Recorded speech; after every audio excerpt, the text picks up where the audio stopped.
Thomas ഐസക്കിനുണ്ടായ ആ ബോധ്യം CPM-ന് ഉണ്ടാകുമോ എന്നുള്ളത് ഇന്നത്തെ ചോദ്യം. പക്ഷേ സമയം വളരെ വൈകിപ്പോയി.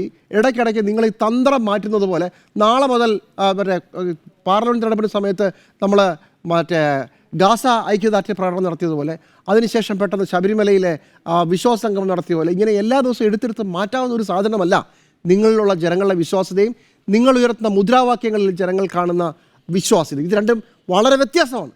ഇനി അത് മാറ്റുമെന്ന് ചോദിച്ചാൽ അടുത്ത 3 മാസം കൊണ്ട് എന്തുണ്ടാവും എനിക്കറിയില്ല. പക്ഷേ ഡാമേജ് ഈസ് ഡൺ. വളരെ ഗുരുതരമായൊരു ഡാമേജാണ്. അതുകൊണ്ട് 2 അബദ്ധങ്ങളുണ്ടായി.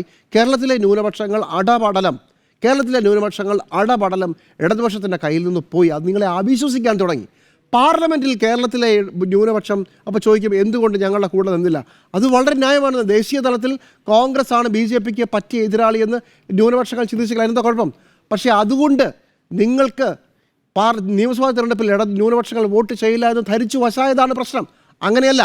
അതേസമയം നിങ്ങൾ ശ്രദ്ധിക്കേണ്ടിയിരുന്നത് നിങ്ങളെ ഹിന്ദുത്വ വോട്ടുകൾ, കൂടെയുള്ള പാർട്ടി കേഡർ വോട്ടുകളാണ്. അത് ന്യൂനപക്ഷ വിരുദ്ധത പറഞ്ഞാൽ പാർട്ടി കേഡർ വോട്ടുകൾ കൂടെ നിൽക്കും എന്നാണോ വിചാരിച്ചത്? പക്ഷേ അങ്ങനെയല്ല സംഭവിച്ചത്. നോക്കൂ തിരുവനന്തപുരം മുതൽ കാസർഗോഡ് വരെ എല്ലാ സ്ഥലങ്ങളിലും BJP അടിച്ചു കയറുന്നൊരു കാഴ്ചയുണ്ടായി. ഞാൻ ഇന്നലെയും പറഞ്ഞു BJP അങ്ങനെ അടിച്ചു കയറിയതുകൊണ്ട് ഇടതുപക്ഷത്തിനും ഗുണമുണ്ടായി കേട്ടോ. അല്ലെങ്കിൽ കോഴിക്കോട് കോർപ്പറേഷൻ UDF-ൻ്റെ കയ്യിലിരുന്നേനെ.